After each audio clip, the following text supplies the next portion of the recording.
ಏನ್ ಗಂಧ ಇನ್ನೂ ಹೀಗೆ ಇದೆಯಾ? ಗಂಗಾ ಹತ್ರ ಹೋಗ್ಬೇಕಲ್ವಾ? ಬೇಗ ರೆಡಿ ಆಗು.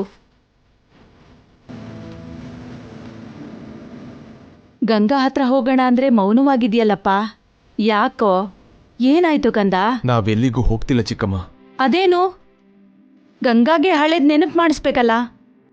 ಅಗತ್ಯ ಇಲ್ಲ, ಅವಳಿಗೆ ಯಾವತ್ತೋ ಒಂದಿನ ನೆನಪಿಗೆ ಬರುತ್ತೆ ಬಿಡಿ. ಏನ್ ಹೇಳ್ತಿದ್ಯಾ ಕಂದ? ನಾವು ಪ್ರಯತ್ನ ಮಾಡ್ದೇನೆ ಗಂಗಾಗೆ ಹೇಗ್ ನೆನಪು ಬರುತ್ತೆ? ಕಟ್ಕೊಂಡಿರೋ ಹೆಂಡತಿಗೆ ಹತ್ರ ಆಗೋ ಪ್ರಯತ್ನದಲ್ಲಿ ಹೆತ್ತ ಮಗನಿಂದ ದೂರ ಆಗ್ತಿದ್ದೀನಿ ಚಿಕ್ಕಮ್ಮ. ಅವನ ಮುಗ್ಧ ಮನಸ್ಸಲ್ಲಿ ನಾನು ಕೆಟ್ಟವನಾಗೇ ಉಳ್ಕೋತಿದ್ದೀನಿ. ಆದರೆ ಇದು ಒಳ್ಳೇದಲ್ಲ. ಅಭಿ ಚಿಕ್ಕ ಹುಡುಗ ಜೈ. ಆದರೆ ನಾನು ಯಾರು ಅಂತ ಅವನಿಗೆ ಗೊತ್ತಾಗೋವರೆಗೂ ಗಂಗನಿಗೆ ಅವನೇ ಆಧಾರ ಅಜ್ಜಿ. ನೀನ್ ಯಾರು ಅಂತ ಗೊತ್ತಾದ್ಮೇಲೆ ನಿನ್ಮೇಲೆ ಅವನ ಕೋಪ ಹೋಗುತ್ತಲ್ವಾ ಕಂದ? ಅಷ್ಟರಲ್ಲಿ ಅವನು ನನ್ನ ಅಪಾರ್ಥ ಮಾಡ್ಕೊಂಡಿರ್ತಾನೆ. ಅವನ ನನ್ನ ಮಧ್ಯ ಅಂತರ ಜಾಸ್ತಿ ಆಗಿರುತ್ತೆ. ನಾನು ಯಾರು ಅಂತ ಗೊತ್ತಾದ್ಮೇಲೆ ಕೂಡ ಅವನು ನನ್ನ ದ್ವೇಷಿಸ್ಬೋದು. ಹಾಗಂತ ಗಂಗಾಗೆ ಹಳೆ ದಿನ ನೆನಪು ಮಾಡೋದನ್ನ ನಿಲ್ಲಿಸ್ಬಿಡ್ತೀಯ ಜೈ? ಇಷ್ಟು ದಿನ ನೀನ್ ಪಟ್ಟ ಶ್ರಮನ ವ್ಯರ್ಥ ಮಾಡ್ತೀಯಾ? ನಾನು ಎಷ್ಟೇ ಕಷ್ಟಪಟ್ಟರು ಗಂಗನಿಗೆ ಯಾವುದು ನೆನಪಿಗೆ ಬರ್ತಿಲ್ವಲ್ಲ ಅಜ್ಜಿ. ಎಷ್ಟು ದಿನ ಅಂತ ಹೀಗೆ ಪ್ರಯತ್ನ ಮಾಡೋದು? ಗಂಗನಿಗೆ ಹಳೆದು ಯಾವುದು ನೆನಪಾಗದೆ ಅಭಿಗ್ ನನ್ನ ಮೇಲೆ ಅನುಮಾನ ಜಾಸ್ತಿ ಆಗ್ತಿದೆ. ಅವನ ನೋಟನ ತಡ್ಕೊಳ್ಳೋದು ತುಂಬಾ ಕಷ್ಟ ಆಗ್ತಿದೆ. ಅವನ್ ಕೇಳೋ ಪ್ರಶ್ನೆಗಳಿಗೆ ನನ್ನ ಕೈಲಿ ಉತ್ತರ ಕೊಡೋದಕ್ಕಾಗ್ತಿಲ್ಲ. ನೆನ್ನೆ ಅವನ ಕಣ್ಣಿಗೆ ಬೀಳಬಾರ್ದು ಅಂತ ಇದನ್ನೆಲ್ಲ ಅವನಿಗೆ ಗೊತ್ತಾಗದೇ ಇರಲಿ ಅಂತ ಬಚ್ಚಿಟ್ಟೆ. ನಮ್ಮ ಪ್ರೀತಿ ನೆನಪುಗಳನ್ನ, ನಮ್ಮ ಪ್ರೀತಿ ಗುರ್ತಾಗಿ ಹುಟ್ಟಿರೋ ಮಕ್ಕಳ ಮುಂದೆ ಬಚ್ಚಿಡೋದಕ್ಕಿಂತ ದುರದೃಷ್ಟ ಇನ್ನೇನಿರುತ್ತೆ ಹೇಳಿ? ಹೆತ್ತ ಮಗನ ಮುಂದೆನೆ ಕಳ್ಳನ ಹಾಗೆ ತಲೆ ತಗ್ಸ್ಕೊಳ್ಳೋ ದೌರ್ಭಾಗ್ಯ ಯಾರಿಗಿರುತ್ತೆ?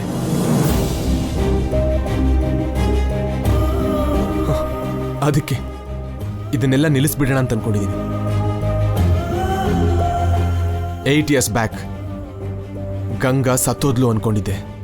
ಇವಾಗ ಬದುಕೇ ಇದ್ದಾಳೆ. ಇಷ್ಟು ಸಾಕು. ದೇವರವಳಿಗೆ ಯಾವಾಗ ಹಳೆದ ನೆನಪು ಮಾಡಬೇಕು ಅನ್ಕೊಂಡಿದ್ದಾನೋ ಆವಾಗಲೇ ನೆನಪಾಗಿ ಹೋಗಿ ಮಾಡಲಿ. ನಮ್ಮ ಭವಿಷ್ಯನ ಆ ದೇವರಿಗೆ ಬಿಡ್ತಿದ್ದೀನಿ.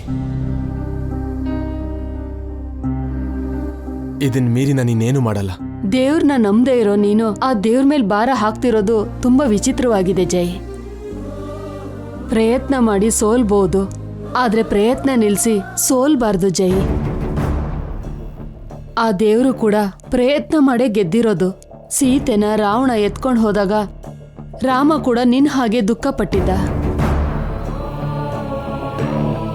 ಲಂಕೆಲಿರೋ ಸೀತೆಗೂ ತನ್ಗೂ ಮಧ್ಯ ಅನಂತವಾದ ಸಮುದ್ರ ಇದೆ.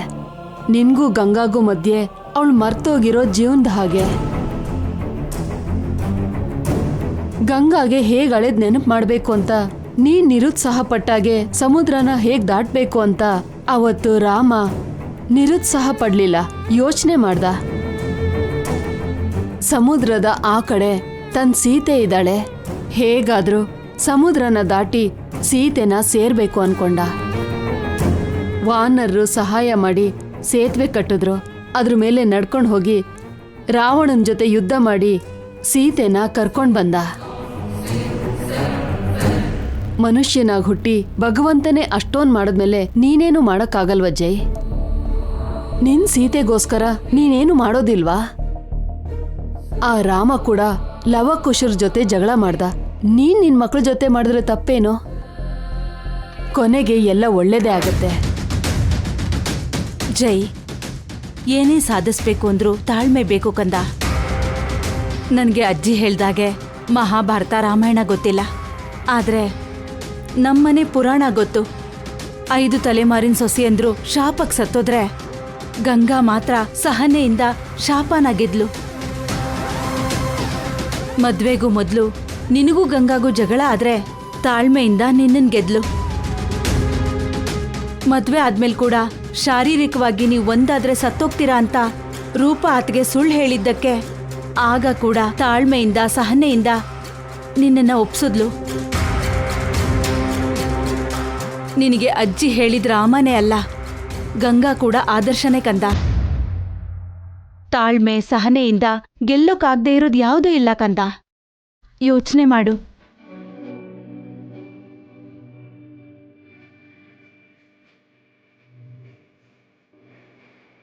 ಜೀವನದಲ್ಲಿ ಗಂಗಾ ಎಷ್ಟೊಂದು ಕಷ್ಟಪಟ್ಟಿದ್ದಾಳೆ. ಅವಳು ಸಂತೋಷವಾಗಿದ್ದಿದ್ದು ನಿನ್ ಜೊತೆ ಮಾತ್ರನೇ.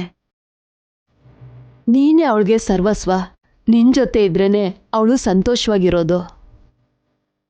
ಗಂಗಾಗೆ ದೂರ ಆಗಿ ಅವಳಿಗೆ ನೋವು ಕೊಡ್ತೀಯೋ, ಹತ್ರ ಇದ್ದು ಸಂತೋಷ ಕೊಡ್ತೀಯೋ, ಎಲ್ಲ ನಿನ್ನಿಷ್ಟ.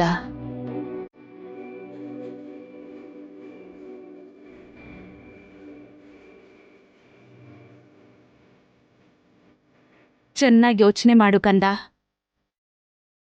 ಆಸೆ ಗೆಲ್ಸತ್ತೆ, ನಿರಾಸೆ ನಿನ್ನನ್ನೇ ಸಾಯಿಸತ್ತೆ. ಇದು ಯುದ್ಧ ಅಲ್ಲ, ಪರೀಕ್ಷೆ. ಯೋಚನೆ ಮಾಡಿದ್ರೆ ಗೆಲ್ತೀಯ. ಗಂಗಾ ಬಗ್ಗೆ ಮನ್ಸಿಂದ, ಅಭಿ ಬಗ್ಗೆ ಬುದ್ಧಿಯಿಂದ ಯೋಚನೆ ಮಾಡು ಕಂದ. ನಿನಗೆ ಪರಿಹಾರ ಸಿಗತ್ತೆ.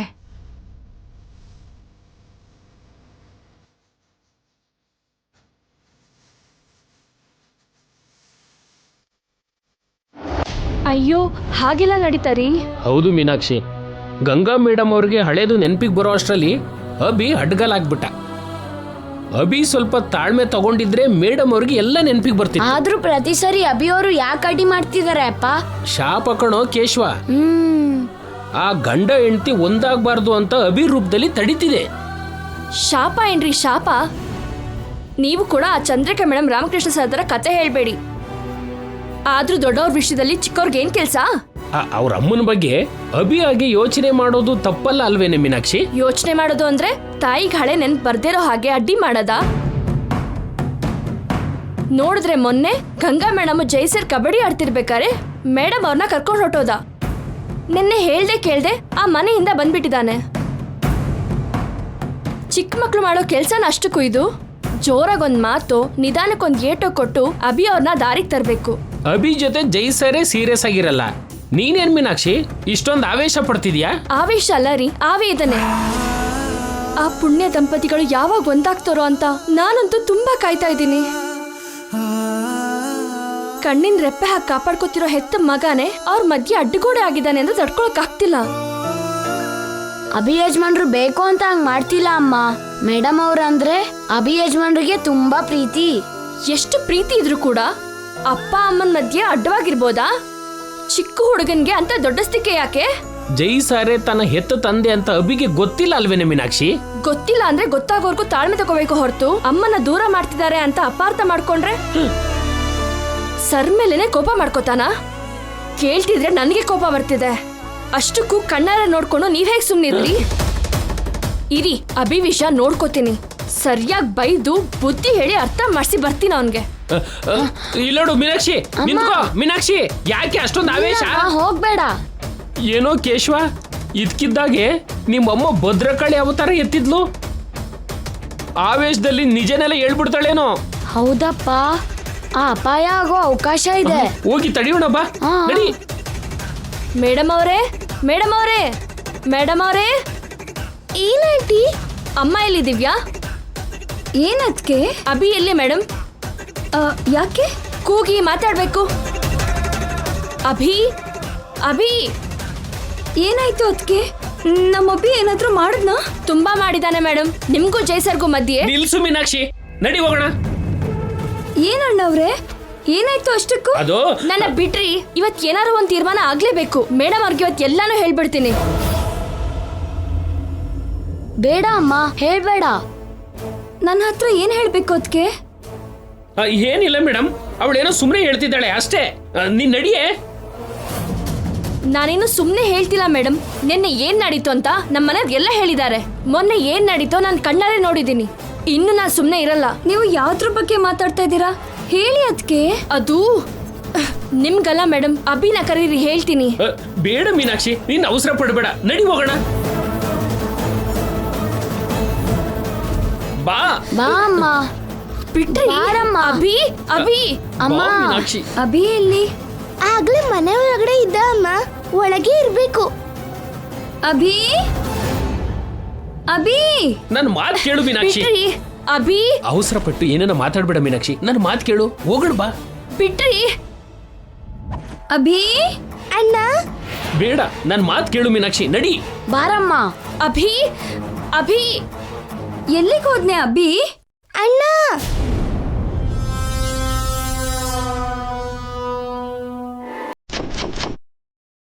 ಅಮ್ಮ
ಪ್ರೀತಿ ಅಮ್ಮನಿಗೆ ನೀ ಅಂದರೆ ನನಗೆ ತುಂಬ ಇಷ್ಟ ಅಮ್ಮ. ಆದರೆ ನೀನು ದಿವ್ಯಾ ಅವನನ್ನು ಇಷ್ಟಪಡ್ತಿದ್ದೀರಾ, ಅದು ನನಗೆ ಇಷ್ಟ ಆಗ್ತಿಲ್ಲ. ಅವನು ಅಂದರೆ ನನಗೆ ಇಷ್ಟ ಇಲ್ಲ. ನಿಮ್ಗೆ ಎಷ್ಟು ಹೇಳಿದ್ರು ನೀವು ಬದಲಾಗಲಿಲ್ಲ. ನನಗಿಷ್ಟ ಇಲ್ದಿರೋ, ಇಷ್ಟ ಆಗದಿರೋ ಕೆಲಸ ಮಾಡೋಕ್ಕೆ ಹೇಳ್ತಿದ್ದೀರಾ. ಅದಕ್ಕೆ ಮನೆ ಬಿಟ್ಟು ಹೋಗ್ತಾ ಇದ್ದೀನಿ. ದೊಡ್ಡನಾದ್ಮೇಲೆ ವಾಪಸ್ ಬರ್ತೀನಮ್ಮ.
ಏನಾಯ್ತು ಮೇಡಮ್? ಏನಾಯ್ತು ಮೇಡಮ್? ಮೇಡಮ್ ಮೇಡಮ್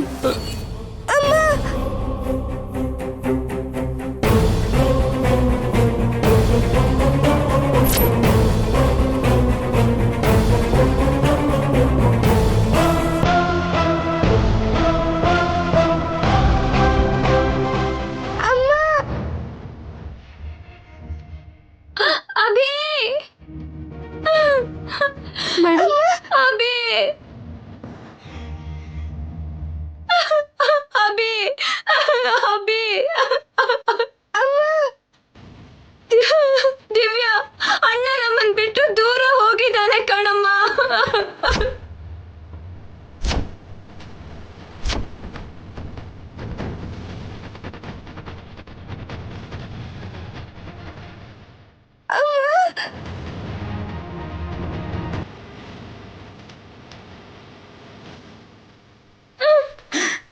ದೊಡ್ಡವನಾದ್ಮೇಲೆ ವಾಪಸ್ ಬರ್ತೀನಿ ಅಂತ ಲೆಟರ್ ಬರ್ದಿಟ್ಟು ಹೋಗಿದ್ದಾನ ಕಣೆ. ಅಯ್ಯೋ ಅಭಿ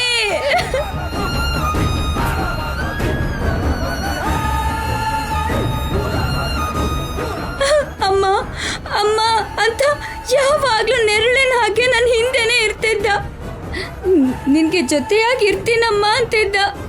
ನನಗೆ ಚಿಕ್ಕ ಸಮಸ್ಯೆ ಆದ್ರೂ ಸಹಿಸ್ಕೊತಿರ್ಲಿಲ್ಲ.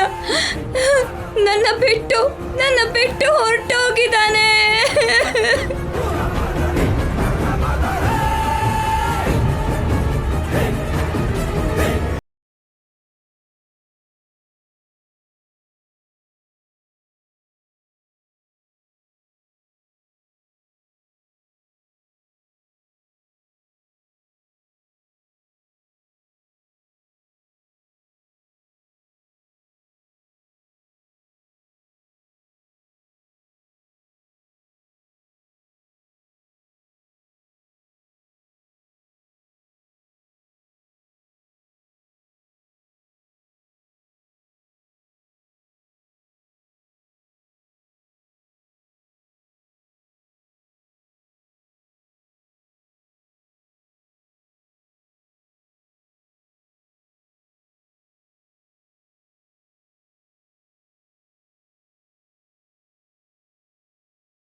ಮೇಡಮ್ ಅವರೇ,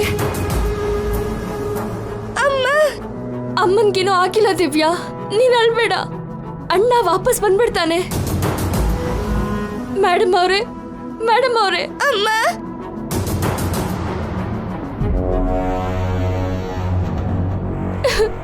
ಅಯ್ಯೋ ಅಭಿ, ಎಂತ ಕೆಲಸ ಮಾಡ್ಬಿಟ್ಟೆ. ಅಮ್ಮನಿಗೆ ಯಾಕಿಂತ ಕಷ್ಟ ಕೊಟ್ಬಿಟ್ಟೆ. ಎಲ್ಲಿಗೆ ಹೋಗಿದ್ಯಾ ಅಭಿ? ಅಮ್ಮ.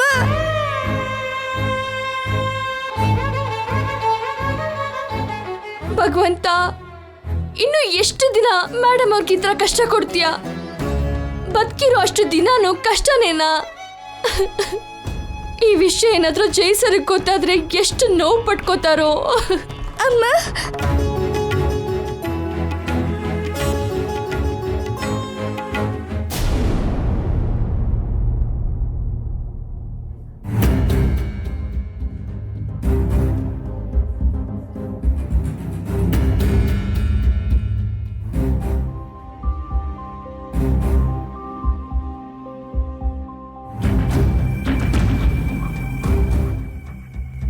ಅಯ್ಯಯ್ಯೋ ಭಗವಂತ, ಅಯ್ಯಯ್ಯೋ.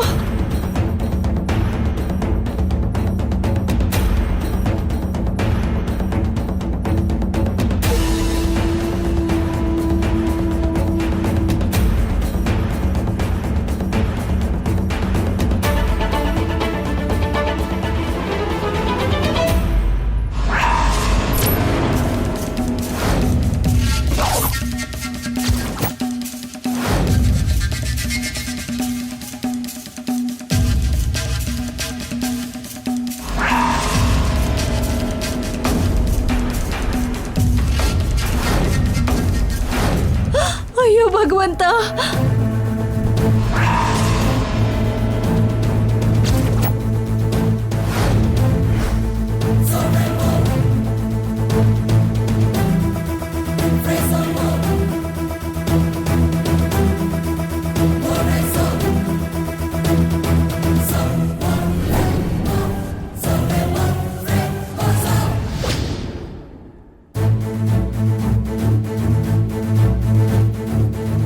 ದೀಪದ ಕಂಬಕ್ಕಲ್ವಾ ಬೆಂಕಿ ಬಿದ್ದಿದ್ದು?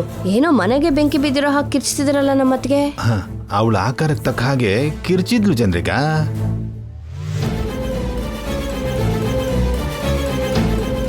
ಏನಾಯ್ತು ಕಲ್ಪನಾ? ದೀಪ ಹಚ್ಬೇಕಾದ್ರೆ ಕೈ ತಾಗಿ ಅದರ ಜೊತೆಗೆ ದೀಪದ ಕಂಬ ಕೂಡ ಬಿದ್ದೋಯ್ತು, ಬೆಂಕಿ ಹತ್ಕೊಳ್ತು. ಇದೇನೋ ಅಶುಭದ ಸಂಕೇತ ಅನ್ಸುತ್ತೆ.